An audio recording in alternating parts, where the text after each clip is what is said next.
ചാനലിലേക്ക് സ്വാഗതം. നമ്മൾ ഇന്ന് നോക്കാൻ പോകുന്നത് +2 chapter 11 rebels and the Raj എന്ന ചാപ്റ്ററാണ്. കലാപകാരികളും ബ്രിട്ടീഷ് രാജ്യം.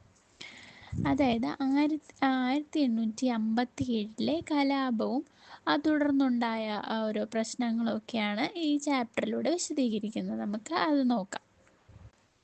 ബ്രിട്ടീഷുകാരുടെ നീതിരഹിതമായ ഭരണത്തിൽ അതൃപ്തരായ ഇന്ത്യൻ ജനത രാജ്യമൊട്ടാകെ ഒരു വൻ കലാപം അഴിച്ചുവിട്ടു.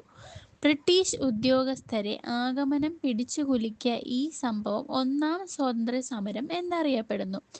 1857 നടന്ന ഈ കലാപത്തിന്റെ ചരിത്രത്തെക്കുറിച്ചും അത് ഇന്ത്യയിൽ ചെലുത്തിയ പ്രത്യാഘാതങ്ങളെക്കുറിച്ചുമാണ് ഈ അധ്യായം വിശകലനം ചെയ്യുന്നത്.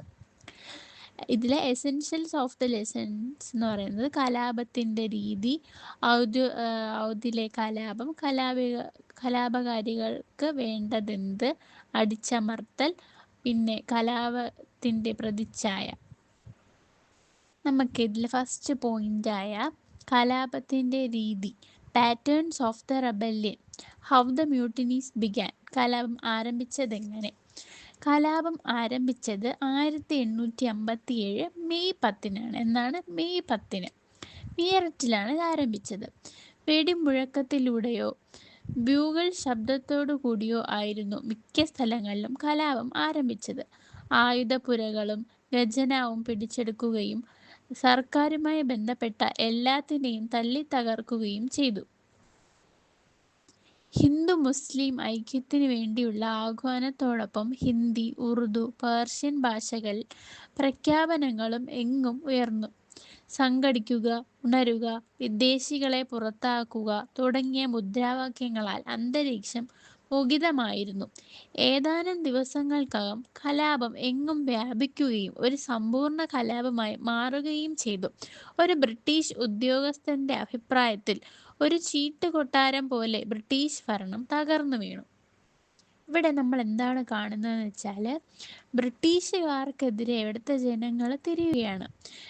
വിദേശ ശക്തികളെ പുറത്താക്കുക, സംഘടിക്കുക, നമ്മൾ ഉണരേണ്ടതുണ്ട്. അപ്പോൾ അങ്ങനെയുള്ള മുദ്രാവാക്യങ്ങൾ ഉന്നയിച്ചുകൊണ്ട് ഇവരെ ഇങ്ങനെ പുറത്താക്കാനുള്ള ഒരു തുടക്കം ഇവിടെ 1857 ആരംഭിക്കുകയാണ്. അപ്പോൾ അതുകൊണ്ട് തന്നെ ഇതിനെ ഒന്നാം സ്വാതന്ത്ര്യ സമരം എന്നാണ് പറയുന്നത്. അടുത്ത നമ്മൾ നോക്കാൻ പോകുന്നത് വിനിമയ മാർഗങ്ങളാണ്, ലൈൻസ് ഓഫ് കമ്മ്യൂണിക്കേഷൻ. മിക്ക പ്രദേശങ്ങളിലും കലാപം ഒരേ രീതിയിലായിരുന്നു സംഘടിപ്പിച്ചിരുന്നത്. പട്ടാളക്കാർ ഒരു കേന്ദ്രത്തിൽ നിന്നും മറ്റൊരു കേന്ദ്രത്തിലേക്ക് അവരുടെ ആശയങ്ങളും സന്ദേശങ്ങളും കൈമാറിക്കൊണ്ടിരുന്നു. എവിടെയും ജനസംസാരം കലാപത്തെക്കുറിച്ചായിരുന്നു. ചാൾസ് ബാളിന്റെ അഭിപ്രായത്തിൽ കാൺപൂരിലെ പട്ടാളക്കാർ രാത്രി പഞ്ചായത്തുകൾ കൂടുകയും കൂട്ടായ തീരുമാനങ്ങൾ എടുക്കുകയും ചെയ്തിരുന്നു. ആസൂത്രണവും ഏകോപനവുമായിരുന്നു കലാപത്തിന്റെ പ്രധാന സവിശേഷത. അടുത്തത് ബെൽ ഓഫ് ആംസ്. എന്താണെന്ന് വെച്ചാൽ ആയുധങ്ങൾ സൂക്ഷിച്ചു വെക്കുന്ന സംഭരണശാല, അതിനെയാണ് ബെൽ ഓഫ് ആംസ് എന്നറിയപ്പെടുന്നത്. ഇനി അടുത്ത് പറയുന്നത് മംഗൾ പാണ്ഡെ പറ്റിയാണ്. മംഗൾ പാണ്ഡെ ഈസ്റ്റ് ഇന്ത്യ കമ്പനിയിലെ ബംഗാൾ നേറ്റീവ് ഇൻഫൻട്രിയിലെ ശിപായി ആയിരുന്നു. മംഗൾ പാണ്ഡെ ഇന്ത്യയുടെ ആദ്യത്തെ സ്വാതന്ത്ര്യ സമര സേനാനിയാണ്. ചരിത്രം ഇദ്ദേഹത്തെ വിലയിരുത്തുന്നത് ബ്രിട്ടീഷ് ഉദ്യോഗസ്ഥന്മാർക്കെതിരെ ഏകനായി നിന്ന് പൊരുതുകയും മാർച്ച് 29-ന് തൂക്കിലേറ്റപ്പെടുകയും ചെയ്തു. ഇതാണ് മംഗൾ പാണ്ഡെയെ പറ്റി ഇതിൽ പ്രതിപാദിക്കുന്ന കാര്യം. അടുത്ത വൺ വേർഡിന് ചോദിക്കാൻ പറ്റുന്ന ഒരു ഇമ്പോർട്ടൻ്റ് ആയിട്ടുള്ളൊരു പോയിന്റ്, എന്താണ് ഫീരങ്കി എന്ന് ചോദിക്കാം. അപ്പോൾ പേർഷ്യൻ ഭാഷയിൽ നിന്നാണ് ഫീരങ്കി എന്ന പദത്തിൻ്റെ ഉത്ഭവം. ഇവിടെ നിന്നാണ്, പേർഷ്യൻ ഭാഷയിലാണ്. വിദേശികളെ സൂചിപ്പിക്കുന്നതിന് വേണ്ടി ഹിന്ദിയിലും ഉറുദുവിലും ഉപയോഗിച്ചിരുന്ന ഒരു പദമാണിത്. ഈ കലാപം പൊട്ടിപ്പുറപ്പെടാൻ വേണ്ടിയിട്ട് ഒരുപാട് റൂമേഴ്സുകളും അതുപോലെ ഒരുപാട് പ്രവചനങ്ങളും ഒക്കെ ഉണ്ടായിട്ടുണ്ട്. ഇത് വരാൻ വേണ്ടിയിട്ടുള്ള പ്രധാന ചില കാരണങ്ങൾ അതെന്താണെന്ന് നോക്കാം. അഭ്യൂഹങ്ങളും പ്രവചനങ്ങളും അഥവാ റൂമേഴ്സ് ആൻഡ് പ്രോഫസീസ്.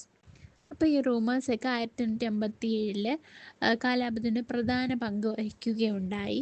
ബ്രിട്ടീഷുകാർ സൈന്യത്തിൽ നടപ്പിലാക്കിയ പുതിയ എൻഫീൽഡ് തോക്കിൻ്റെ തിരകൾക്ക് ഗ്രീസ് ഇട്ടൊരു കടലാസ് ആവരണമുണ്ടായിരുന്നു. തിരകൾ തോക്കിൽ നിറയ്ക്കുന്നതിന് മുമ്പ് ഈ കടലാസ് കടിച്ചെടുത്ത് നീക്കം ചെയ്യണമായിരുന്നു. തങ്ങളുടെ മതത്തെ തകർക്കുവാൻ ബോധപൂർവം ബ്രിട്ടീഷുകാർ ചെയ്യുന്നതാണെന്ന് ശിപായിമാർ കരുതി.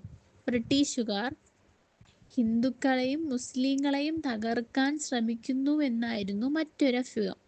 ഇതിനായി അവർ പശുവിൻ്റെയും പന്നിയുടെയും എല്ലുപൊടി ധാന്യപ്പൊടിയിൽ ചേർക്കുന്നുവെന്നും ഇന്ത്യക്കാരെ ക്രിസ്തുമതത്തിലേക്ക് പരിവർത്തനം ചെയ്യാൻ ശ്രമിക്കുന്നുവെന്നുമുള്ള പ്രവചനങ്ങൾ ജനങ്ങളിൽ ഭയമുളവാക്കുകയും കലാപത്തിനിറങ്ങാൻ പ്രേരിപ്പിക്കുകയും ചെയ്തു. അടുത്ത പ്ലാസി യുദ്ധത്തിൻ്റെ 100-ാം വാർഷികമായ 1857 ജൂൺ 23-ന് ബ്രിട്ടീഷ് ഭരണം അവസാനിക്കുമെന്ന പ്രവചനവും ബ്രിട്ടീഷുകാർക്കെതിരെ പോരാടാൻ ജനങ്ങൾക്ക് പ്രചോദനമേകി.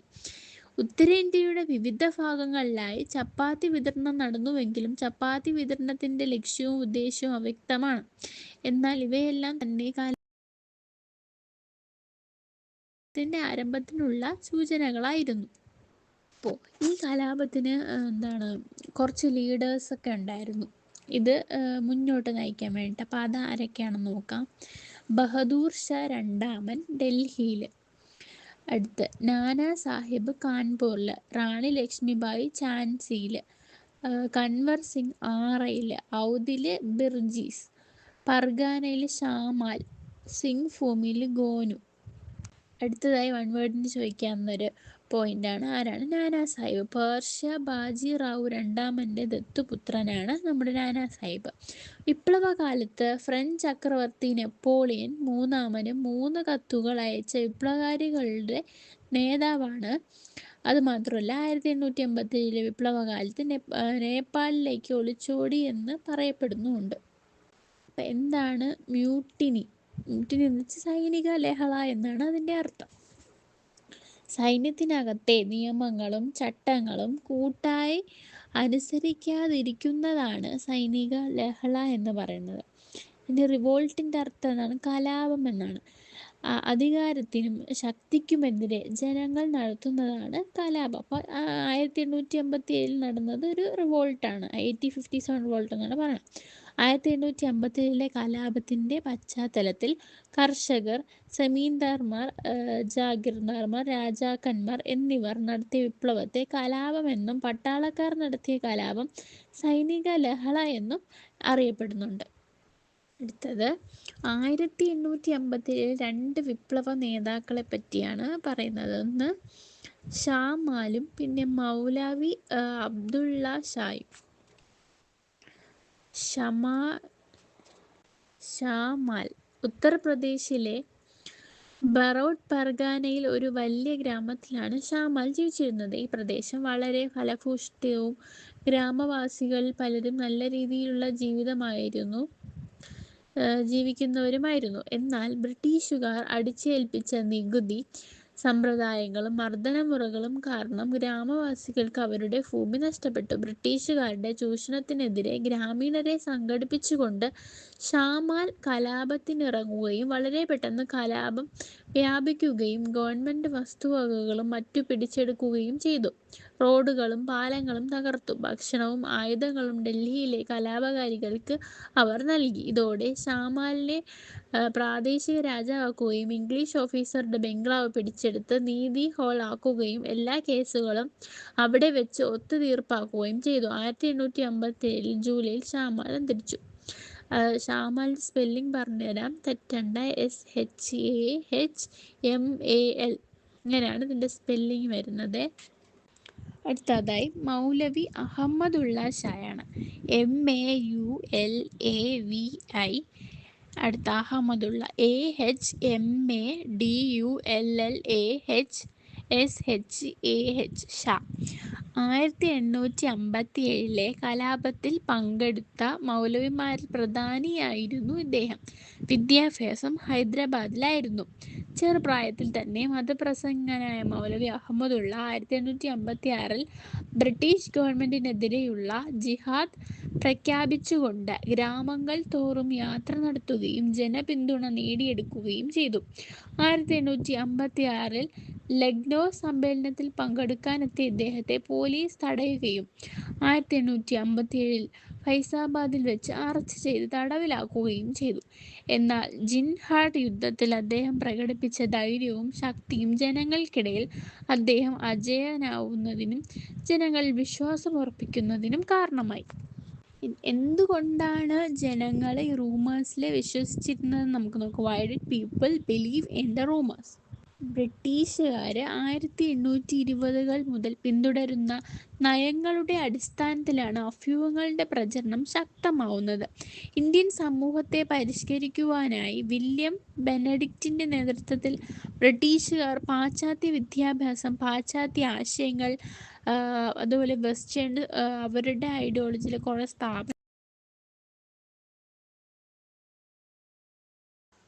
പാശ്ചാത്യ സ്ഥാപനങ്ങൾ എന്നിവ നടപ്പിലാക്കി. പാശ്ചാത്യ ശാസ്ത്ര സാങ്കേതിക വിദ്യ, ലിബറൽ ആശയങ്ങൾ എന്നിവയ്ക്ക് ഊന്നൽ നൽകുകയാണ്. കൂടുതലും വെസ്റ്റേൺ എഡ്യൂക്കേഷനിലും അതിലൊക്കെ കൂടുതൽ ഇമ്പോർട്ടൻസ് കൊടുത്തു. കീഴടക്കിയ പ്രദേശങ്ങളിൽ ബ്രിട്ടീഷുകാർ പുതിയ ഭരണ സമ്പ്രദായം, നിയമം, ഭൂനിയമ സംവിധാനം, നികുതി സമ്പ്രദായം എന്നിവ കൊണ്ടുവന്നു. ഈ സമ്പ്രദായങ്ങൾ ജനജീവിതം ദുരിതപൂർണമാക്കുന്നതിനും അടിച്ചമർത്തപ്പെടുന്നതിനും കാരണമായി.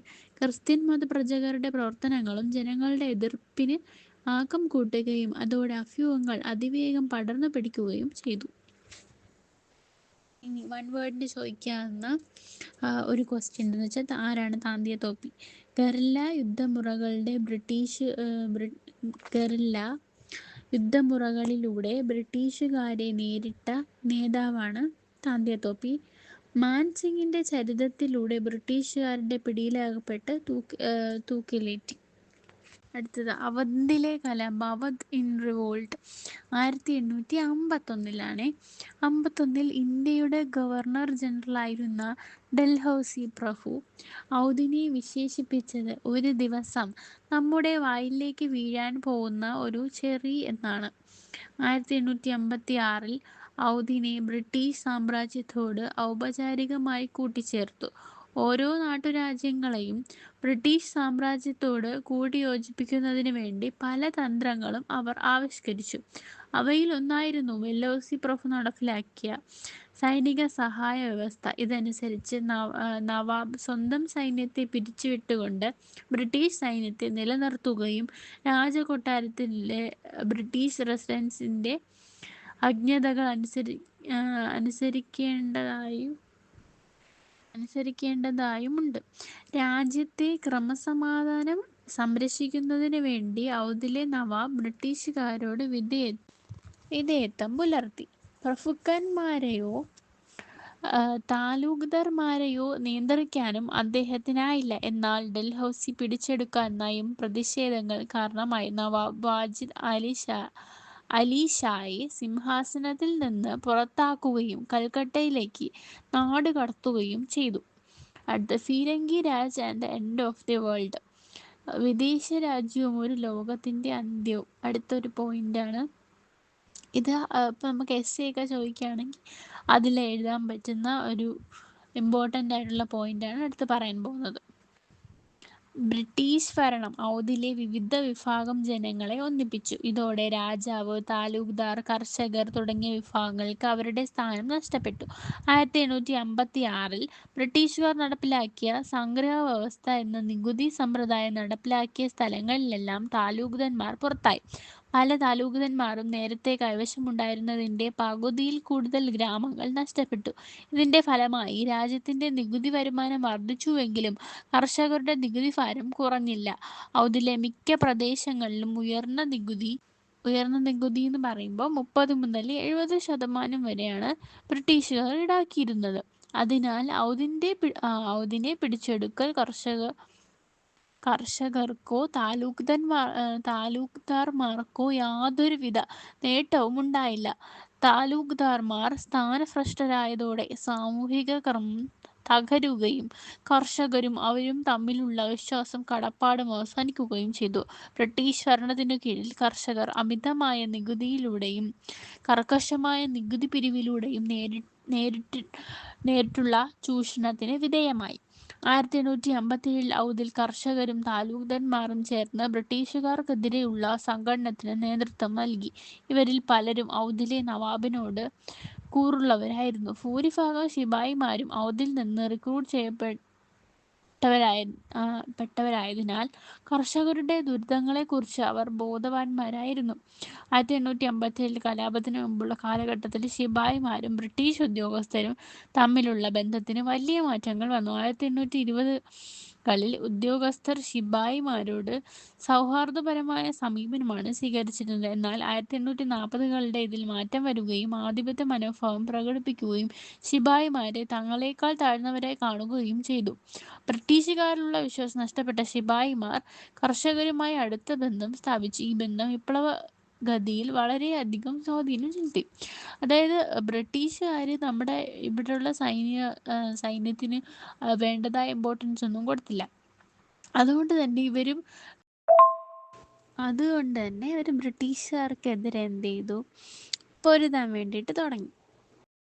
പെട്ടെന്നൊന്നും ഈ 1857 ഈ ഒരു വിപ്ലവത്തെ അടിച്ചമർത്താൻ വേണ്ടിയിട്ട് ബ്രിട്ടീഷുകാർക്ക് സാധിച്ചില്ല.